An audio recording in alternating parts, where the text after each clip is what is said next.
Welcome to Bits About Books, the home for conversations with authors of breakthrough books on sales, marketing, and business. Founders, entrepreneurs, and individual professionals, we all need to keep track of ideas that are helping create our today and tomorrow. Bits About Books will strive to find those books and speak to their authors, go behind the scenes and understand what inspired the authors to write the books that they did and how they went about doing so. Through our conversations, we hope to gain insights that will help us to get the most out of our efforts. I'm your host Shubhanjan Sarkar, founder of PitchLink, the next generation buyer-seller engagement platform where our mission is to make buying easy. Welcome to Bits About Books. Thank you for your time and for joining us in this session. I have a favor to ask. While you continue to listen to the podcast, please leave a comment or rating at iTunes or wherever else you get your podcasts from. I personally look at each comment and will give you a shout out to each of you in our following episodes. It means a lot to hear from you. Our guest today is Peter Cohan, author of the book Great Demo: How to Create and Execute Stunning Software Demonstrations. What is a great demo? A great demo presents exactly what the customer needs to see. No more, no less. That's a great demo. And to develop that out just a little bit further, if you're talking to a C-level person, that demo might be 6 minutes long. That's it. A few key dashboards, a key report, that may be all that person needs to see. If you're talking to a middle manager, that might be a 20-minute demo. Middle manager wants to see dashboards and reports, but they also need to assign actions and manage processes.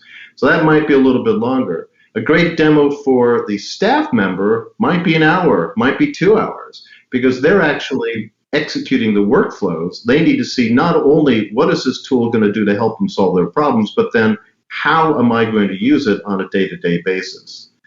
So a great demo, to recap, shows exactly what is needed for that specific job title, no more, no less. Have you ever experienced a bad software demo? More importantly, have you delivered those long, winding, mostly boring ones? Our guest today, Peter Cohan, is the founder of the Second Derivative and Great Demo. He helps software organizations achieve their sales and marketing objectives by making their demos crisp, compelling, and surprisingly effective. He has enjoyed roles in technical and product marketing, marketing management, sales and sales management, and senior management.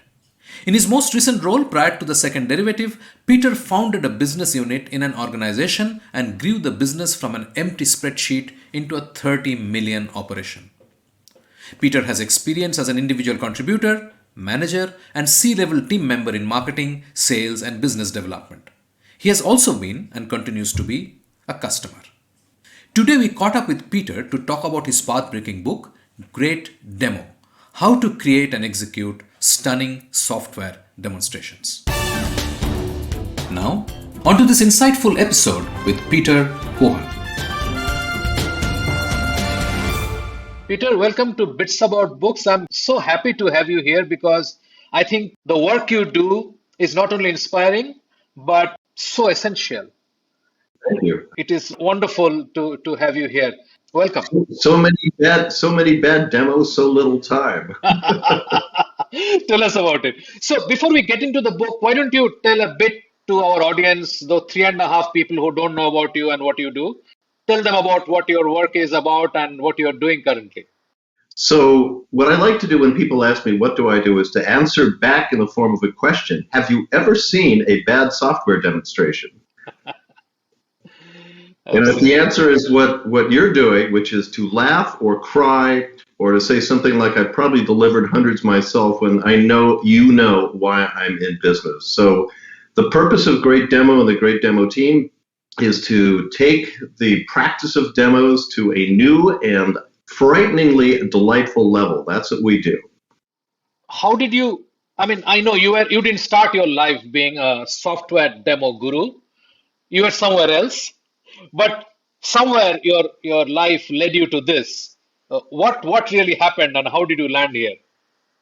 So this is funny. So there are two watershed events that took place. The first one was when I was leading a business unit. I had 100 reports or so, and we were buying CRM software. I was the head of the business units, and at that time also responsible for sales and marketing. And we're looking for CRM tools. We brought a series of vendors in to do demos, and I think we had 5 vendors overall. Each asked for a couple of hours with a full team. So if you do the math, there were about 8 of us that were involved. It's a lot of investment. And in each demo, the vendors would start off at the beginning of the CRM system and progress linearly through the entire process.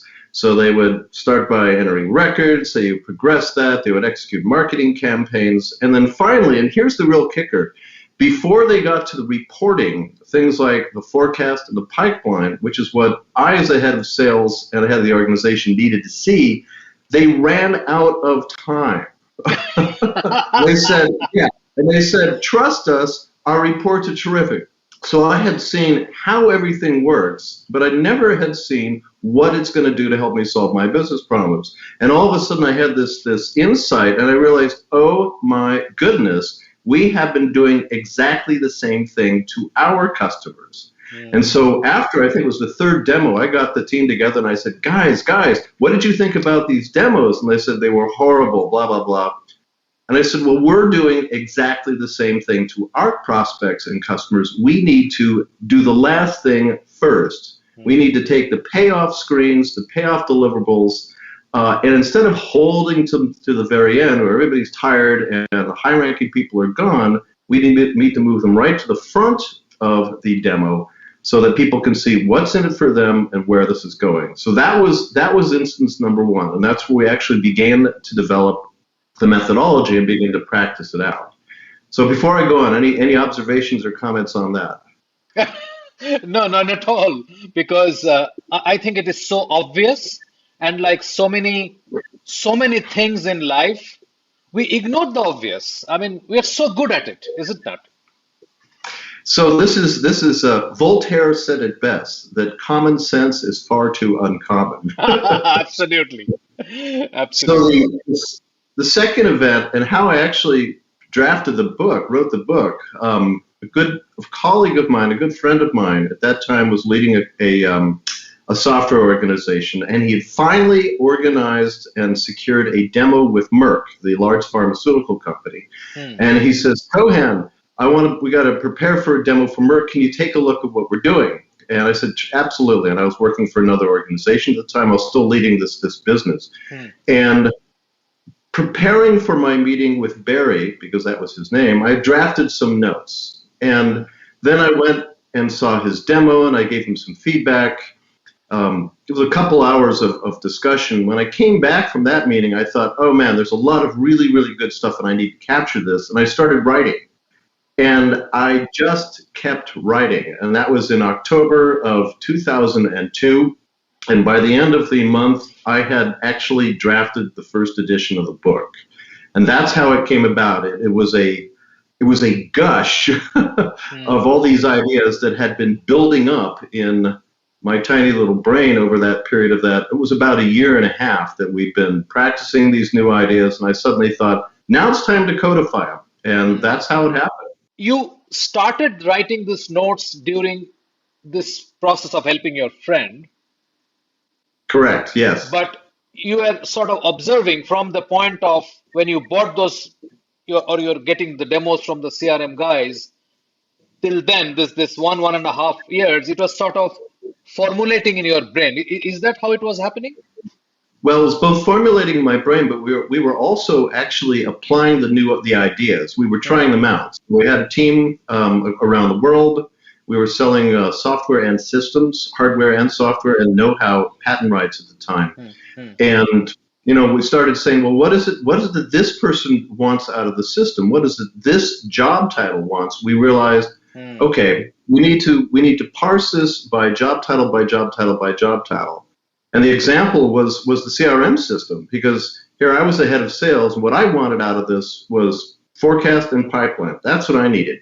My frontline managers wanted insights into the specific deals that each of their reps were working. Hmm. The reps the reps said very simply, we just don't want something to get in the way. If we have to enter information, make it as rapid as possible. In fact, one of the first questions I had from my colleague named Kevin was, can I just dictate it into the system and it will put it in? So, and then the marketing people had their own desires, and that's when we realized, or I realized, that this needs to be done on a job title by job title basis. So the methodology was actually getting developed and practiced en route to actually writing the book. The writing the book came at just the right time where it had really all fallen into place.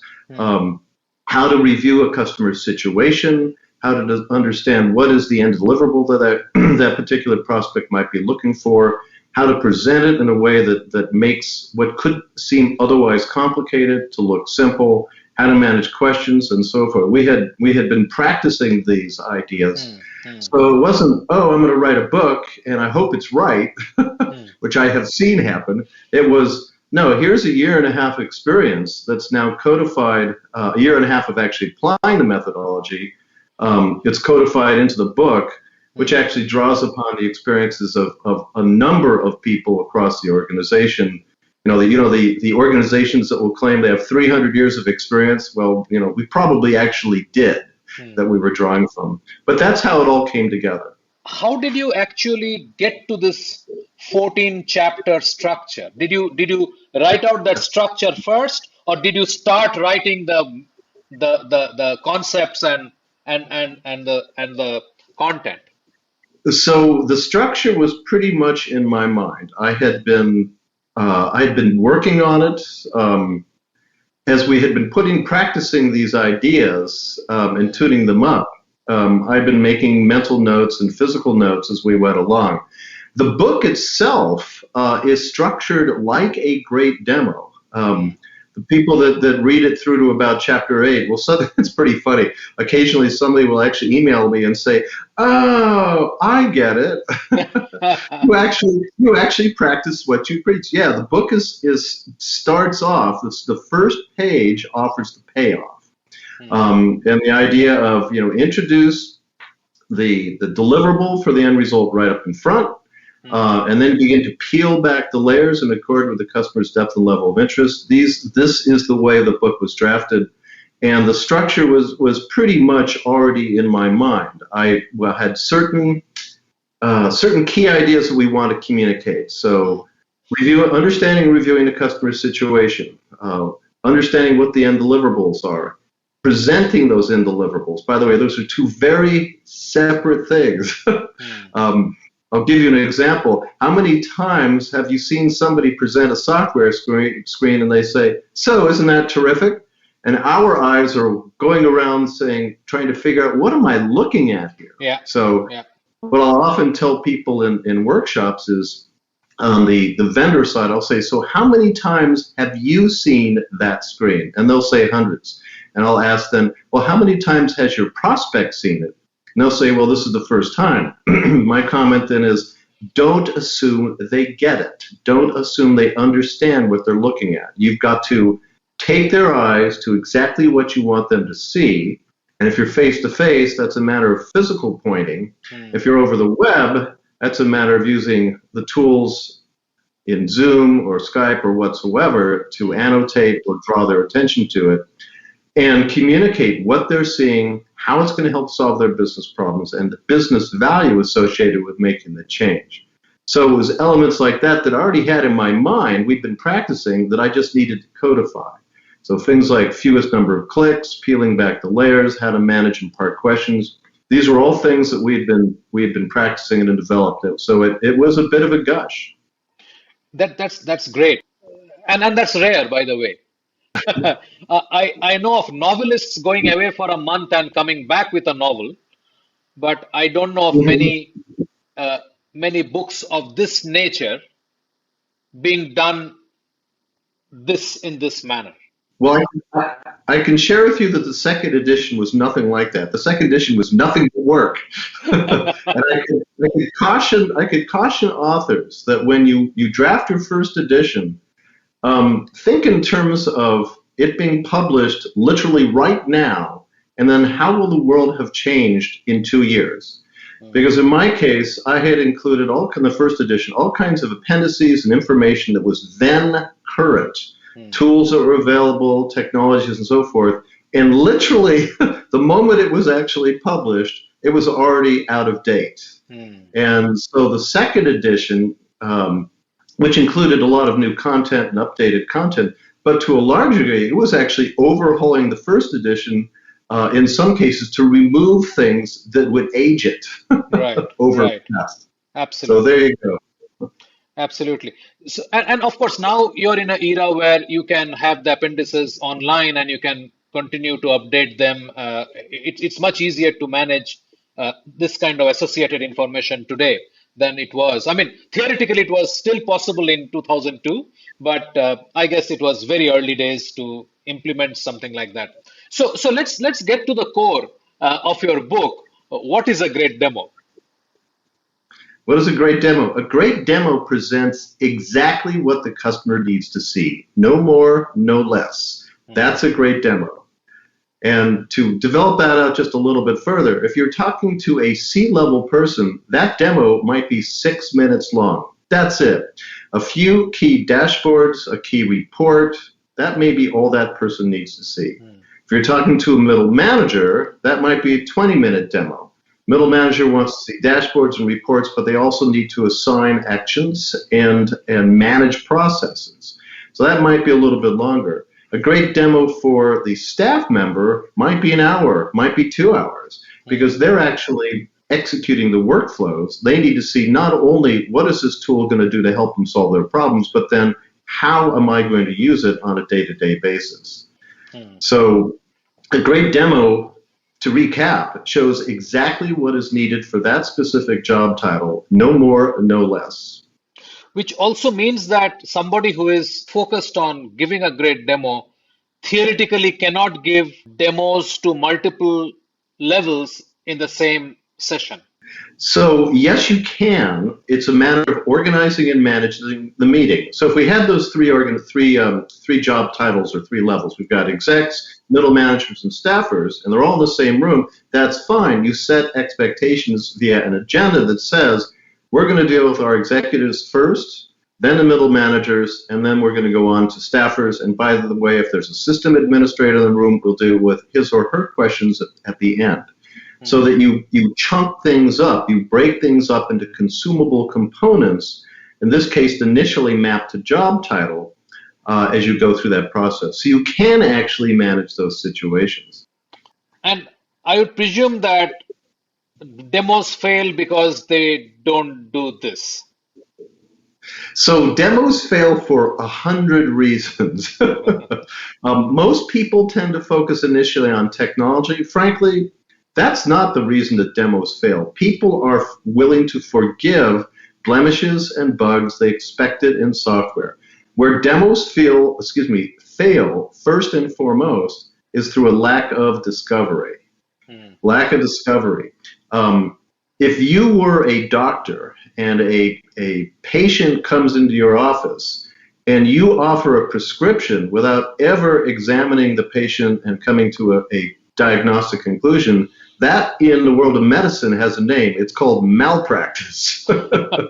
and I would suggest the same thing is true in the world of software demos. If you have a CRM system is the perfect example. If you present that same end-to-end demo of a CRM system to every job title, that's software business malpractice. You're basically, it's the equivalent of telling your customer to go down to the pharmacy and try one of every pill that's on the shelf and then report back what appeared to work. So discovery is the essence. And one of the things we teach in Great Demo Workshops and what is laid out in the book is not just discovery to ask a pile of questions, but discovery with a purpose, a structure to enable you to understand and capture and thus react to and address the key elements of information that you need as a vendor to put together and deliver a credible demo.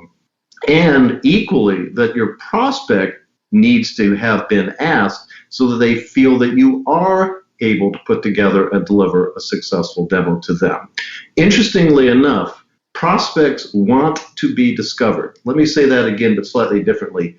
Earnest prospects, prospects who are actually interested in solving their business problems, want to be discovered. And that's a principle that I think many software organizations don't understand or are afraid of. So number one issue is insufficient discovery for demos. And we could talk a little bit about vision generation demos versus technical proof, because there are many people in organizations who really only visualize a single type of demo. Let me show you the demo, or even worse, let me show you the deep dive demo. And there's a purpose for at least two, in fact, today, three different types of demos that should be understood. Yeah. So would you like to go into that? Sure. Let's talk about vision generation versus technical proof. Vision generation demos, very simply, let's draw an analogy. If you go into a restaurant and you sit down at the table, and the waiter comes over to you and never offers you a menu and never asks you what you're interested in, and simply guesses. So he goes into the kitchen, he comes out, he brings you a beautiful steak, and you say, great, but I'm a vegetarian. So whoosh, he takes it away. And now he brings out this beautiful vegetarian dish, and you say, but great, I'm not a fan of okra. Repeat 100 times. That is a traditional overview demo.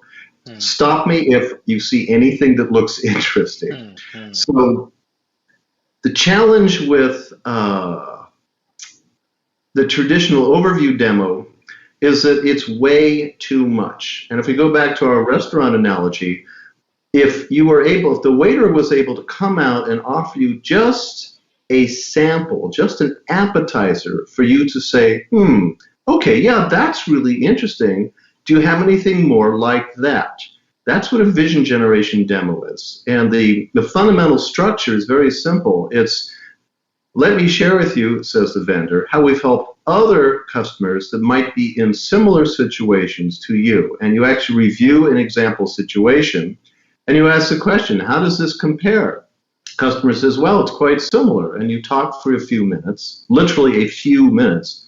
And then the vendor says, well, I have a lot more questions, but would you like an example or two, an appetizer, of how some of our other customers have been applying our tools to solve the problems?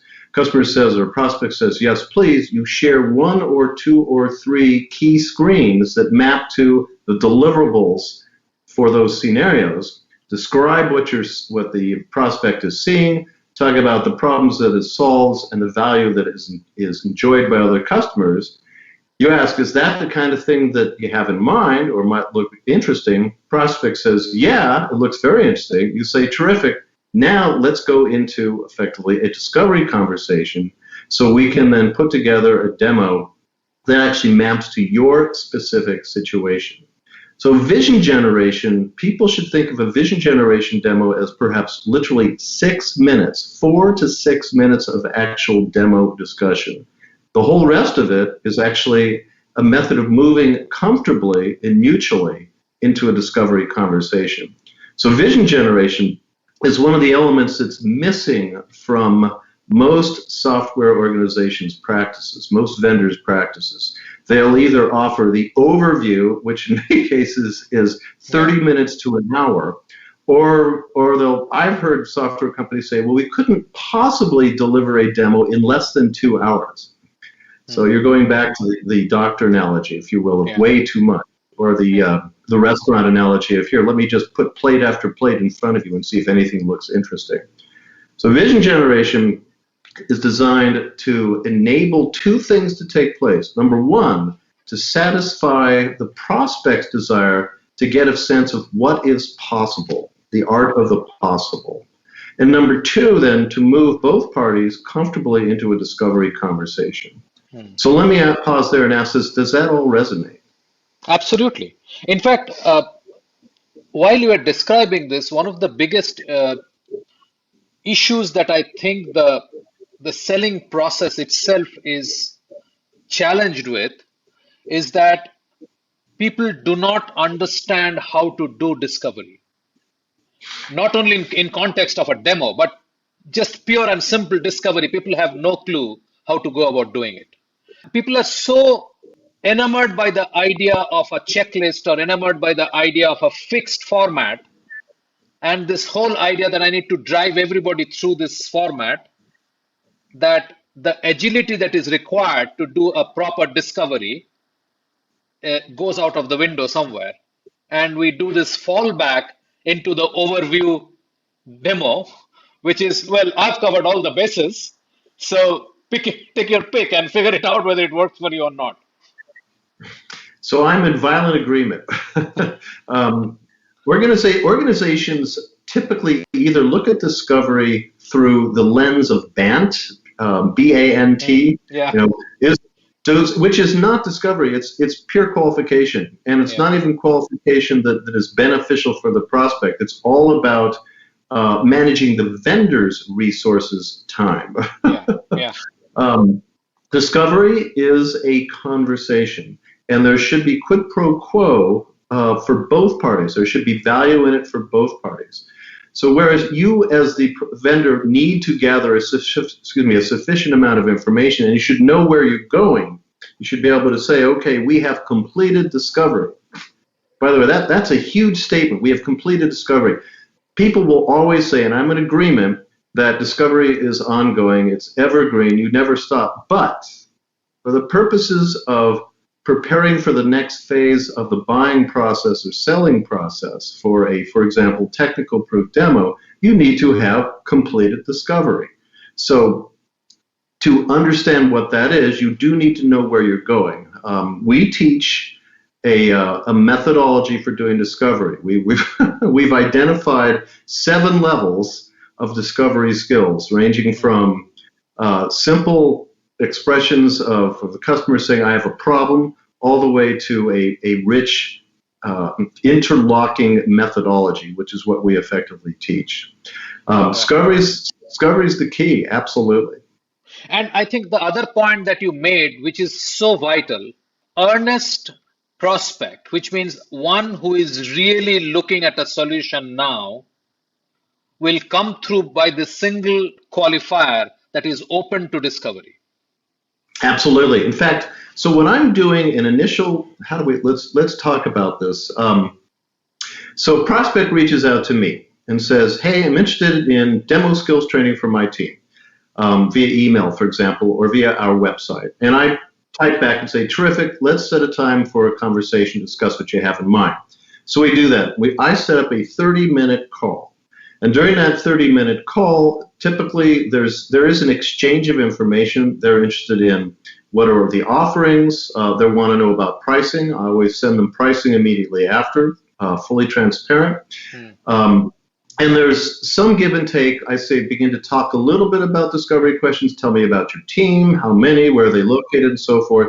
When we get to about the 20 to 25-minute mark on that first call, I say, so I have a pile more questions that I really need to ask.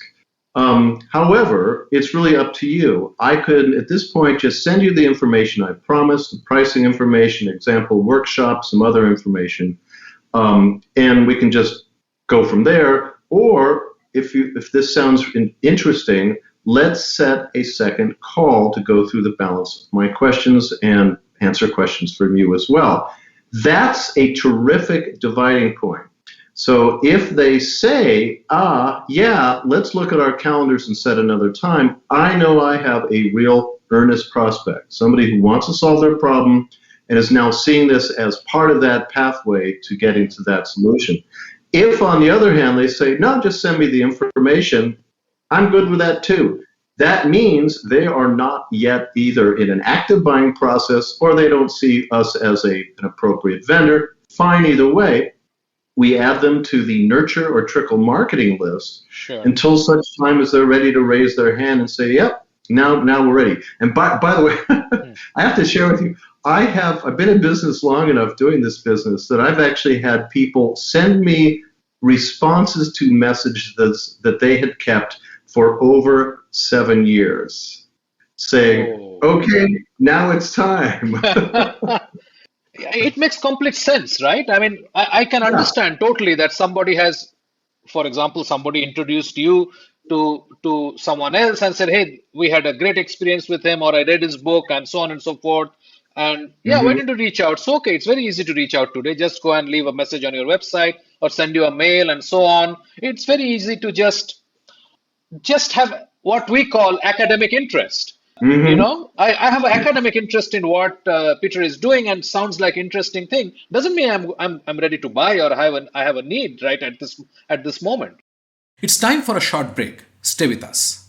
After the break, Instead of trying to sell to somebody, my job, I perceive it as to help them buy. That's my job. So anything I can do to make the prospect's job easier, to anticipate their needs, to provide them with information, and not hound them. you are listening to a Business Podcast Network original. Podcasting is the fastest growing content marketing opportunity, which is untapped. We can help you craft your audio strategy and help leverage the wide reach and easy streaming capability that the smartphone penetration provides. It is easy, it is powerful and personal. Talk to us to find out how podcasting can help you build your brand and reach out to your targets like never before.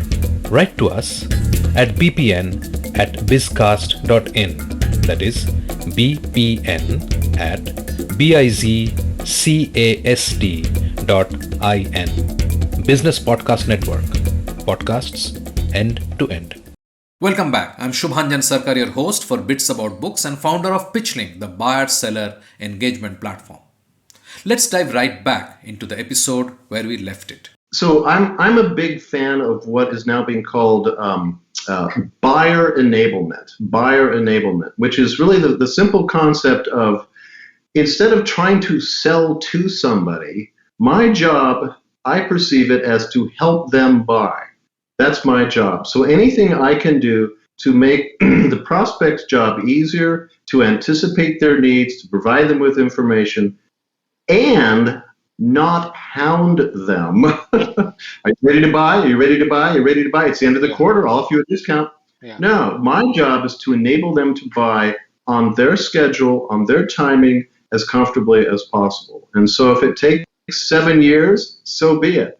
On the other hand, I've also had prospects that I just had this happen 3 weeks ago. Somebody moved from another company who was a great demo house, if you will, to a new company, took a look at the team's demos, contacted me and said, "We're bringing you in." Yeah, And the next thing we have a PO. That was the buying process. And yeah. so now, interestingly enough, now we're going through the discovery conversations, which Mm. still need to be done. Of course, So of it course. can go. The sales cycle, from my perspective, could be as short as a few days, Mm.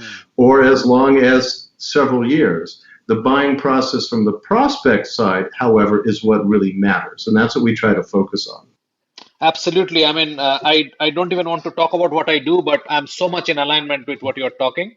Let's move to the technical demo bit. So we covered the vision, which sort of encompasses the discovery process. Hmm. What is the technical demo according to you? Yeah, the technical proof demo is, number one, it's understanding and making sure you understand exactly the customer's situation. So what Mm. overarching business problems are they looking to solve? What specific problems are they facing that's keeping them to achieve those goals or objectives? What specific capabilities they're looking for out of the software, the value, the timing, and a few other things. But it's that middle bit, the specific capabilities they're looking for, that is one of the key elements of discovery. And therefore, once you understand which capabilities they need to see, what deliverables they're looking for out of your offering, that's when you put together a technical proof demo. And the technical proof demos are designed, again, you're focusing on an individual job title, their situation.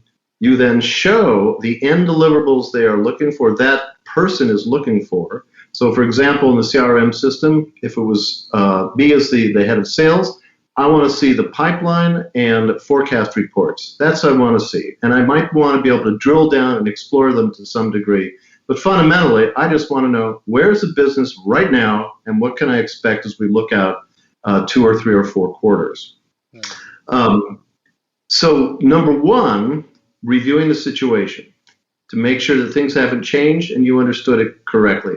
Number two, you're presenting those end deliverables right up front and confirming that this is what your prospect wants to see and is interested in. Number three, if the prospect would like to see how you actually get to those, that's where you go into the live software and I love to ask people to do this. They say, put your hand up like this with your thumb outstretched and say the following words, fewest number of clicks. So let's do it together. Ready? Fewest number of clicks. Right. And what we're trying to help people understand is that prospects as users want to accomplish what they need to do in the software without any additional effort. Every click you add, every if statement or option that you share is taking the simple and making it look complicated. So we teach the opposite, fewest number of clicks to execute any particular pathway. Customer says, wow, that looked really easy. They look thoughtful. They begin to ask questions. Can it do this? Can it do this other thing? How do I set this up? That's the next section where you are literally peeling back the layers, but in a two-way bidirectional conversation with the prospect. So the delightful thing about this is it is a conversation. Customer is basically taking you and them as deep as they have interest. And I love to use newspapers and news presented. Remember newspapers? and news presented on the web as an analogy. Because if you look at any news article in a newspaper or on the web, it follows what journalists call inverted pyramid structure, which means you put the most important stuff right at the top, the headline, and then the first paragraph is the crisp summary. That's like the first pass through the software. And then as readers, we read as deep as we have interest. And when we get to that level of detail that's no longer interesting, we move to the next article. And that's the way we teach people to structure demos. Let the customer indicate how deep they want to go, as opposed to, hey, let me show you another way of doing that same thing and how you set that up. And if and or and if and or and if and or. So that's one of the key ideas. Fewest number of clicks and let the customer determine, let the prospect determine how deep they want to go. So that's technical proof, and it's exactly that. It's to enable the customer to say, okay, I've seen what I need to see. It does what it needs to do. I am comfortable to move forward. By the way, this is a subtle, like an anvil concept. A well-executed technical proof demo can avoid, in fact, often avoids the requirement on the prospect side for a proof of concept. And I cannot tell you how many vendors in the initial conversation with a prospect will say, and we'd love to offer you a proof of concept. And what they've just done is they've just basically taken what could have been a crisp sales and buying cycle and turned it into something that is weeks longer. Right. Absolutely. I totally agree. So that's technical proof. Yeah. So the hierarchy effectively is vision generation, discovery, technical proof. Right. So I will jump towards the end of the book and we'll try and bring this home. You wrote a chapter on remote demonstration. How does the remote demonstration differ or doesn't from all that we discussed now? So it's all about driving interactivity. And when people are and return to demoing face to face, some of the same principles actually apply. But let's talk specifically about remote demos or virtual demos. And 99% of virtual demos begin with the phrase, "Can you see my screen?" Yes. followed by the phrase, and please stop me if you have any questions. We want to make this interactive. Hmm. But the reality is, and here's the scary thing, because of the way that traditional demos are constructed, what's often going through the vendor's mind, the person that's doing the demo, is please don't ask me any questions because I won't be able to get through all the content that I need to squeeze into this hour. Right. And the end result is talk, talk, talk, talk, click, click, click, talk and click. And then after 8 or 10 minutes, you hear, so are there any questions so far? And what do you typically hear from the audience at that point? Nothing. Crickets in an empty room, or nope, we're good. Yeah. And Yeah. they go on again for another 8 to 10 minutes. Yeah. Remote demos, virtual demos, suffer badly from a lack of interactivity. Yeah. And what we teach in Great Demo Methodology, the book outlines, but you've actually got to practice it, is how to drive interactivity right from the very beginning. So through little subtle small things, like as opposed to can you see my screen, we suggest take your mouse, move it to the upper left-hand corner of your screen and ask, can you see my mouse in the upper left-hand corner? Prospect says, yes, I can. You move your mouse down to the bottom right corner, ask again. Can you see my mouse down at the bottom? Yep, see it there. How's the sound of my voice? Sounds pretty good. What you're doing here at the very beginning is you're beginning to train your customer in a call and response mode. And as you go through your demo, as opposed to talking for 8 or 10 or God help you longer minutes and then asking any questions so far and they wake up, oh my God, they asked me something. Instead, think in terms of every 76 seconds on average. Every 76 seconds, there should be a switch in speakers between you, the vendor, and a question or comment from your prospect. And so you have to give them the opportunity to ask questions. By the way, subtlety. Number one, when somebody asks, does that make sense? This is a pet peeve for many people today. There really is only one answer. So when the vendor asks, does that make sense? The prospect's thinking, well, if I say no, I'm going to look like an idiot. So the prospect says yes, but they may or may not meet it, if you will. When the vendor asks, so any questions so far, that also presupposes that that's the only possible form of response. So what I try to teach people to say or to ask as they break after a chunk or segment is they do a summary and then they ask questions, comments, observations, for example. So you open it up more broadly. That way somebody could ask a question, but they could also say, oh yeah, that looks much better than what we're doing today. Great. That's the kind of feedback I'd love to hear. Similarly, what's your impression of what we just showed you? So ask a question that actually drives a response. Think in terms of, on average, every minute and quarter, 76 seconds, there should be a speaker switch between the vendor and the prospect. So let me pause there and ask, we could do an hour-long session just on driving interactivity over the web. Right. And the other question I have is, does it help if there are two people on the vendor side giving the demo and they switch between themselves? So that helps, but it actually can also be dangerous. Yeah. Because how many times have you ever heard a salesperson pile on? And by that I mean the pre-sales person is doing the demo, they say blah, blah, blah, blah, blah, blah, blah, and they think they've communicated what needed to be communicated, and then the salesperson jumps on and says, so da-da-da-da-da-da-da-da-da-da, and then in many cases you'll actually have that repeat once or twice. Yeah. Prospect has said nothing that whole time. So it can help, but you need to be cognizant again. I think this rubric of every 76 seconds on average, again, it's not just every 76 seconds, but on average, that the prospect side of the equation needs to offer something. That's what we need to keep in mind. I will sometimes teach people to do just very subtle things to test the latency, for example. You're 25 minutes into a demo. You haven't really heard anything for a few minutes from your prospect. You do a summary, and then you could say, you know what? I'm not sure that we might be suffering some lag here. I'm going to say 3, 2, 1, click, and then I'm going to click to get to the next screen. Please let me know when you see it.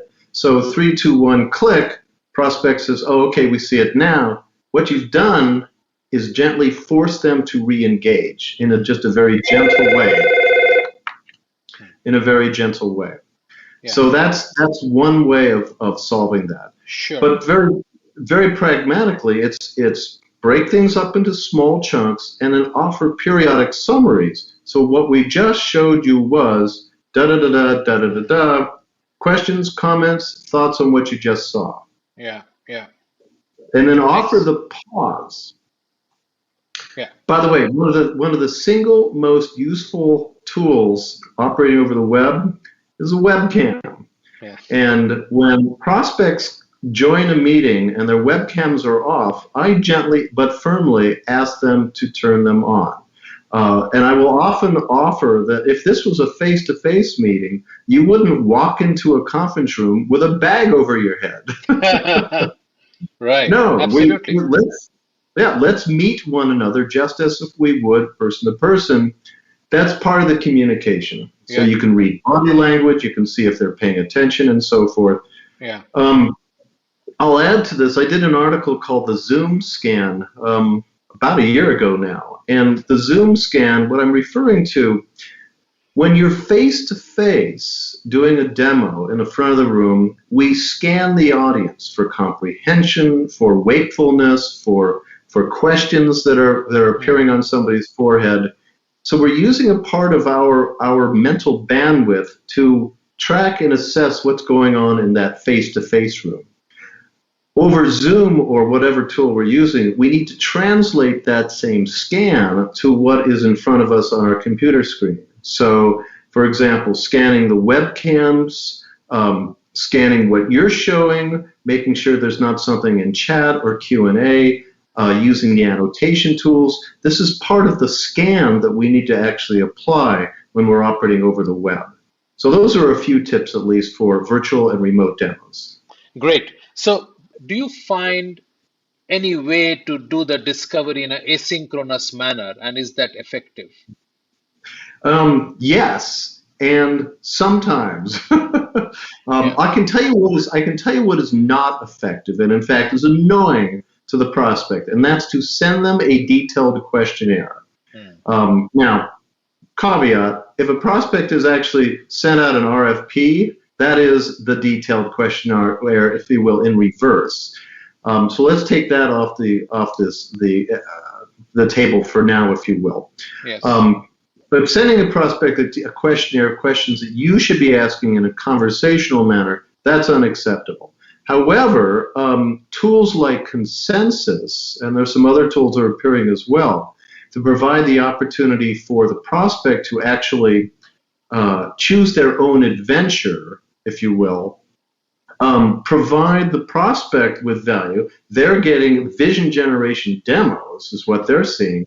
The vendor at the same time is gaining very, very valuable information on which job titles, what did those job titles look at, what did they rank as important or less important or not important at all, how long did they watch a segment, did they watch them all the way through, did they watch them again, did they forward this on to somebody else that might be another member of the buying committee. This is how you can begin to enable discovery to take place in an automated fashion. It does not replace the conversation, particularly for complex, high-value offerings, but it certainly starts a conversation, and it moves the process forward for both parties, the vendor and the prospect. Big fan of these tools, by the way. Peter, that was great, and I think it's just the beginning of a scenario where there'll be more softwares and there'll be more terrible demos, and people will have to adjust to what is the right path. Having said that, this may not be the only path, but this is definitely one of the paths to get it right. Absolutely. I'll comment two things to sort of help wrap up. Number one, great demo methodology is not incremental change. It's not small tips to make your demos incrementally better. It actually represents a step change in a different way of doing things from traditional. And that means for some people some significant unlearning and the relearning.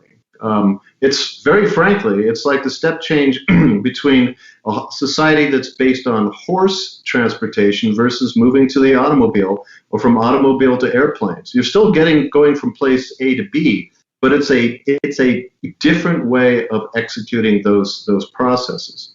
So that's something to contemplate. It does require some, and I hate to say this, thinking. But here's the second thing, and it's hugely important. The organization called Gong.io, did a study a few years ago where initially they reviewed 67,149 recorded demos done over the web and uncovered key success factors that 100% validated great demo methodology. In fact, I did not know this study was underway until it was published. In the study, they actually said in their report, Peter Cohan, in his book, Great Demo Was Right, do the last thing first. They validated the do the last thing first. They validated doing discovery. What a shock. They validated making it a conversation.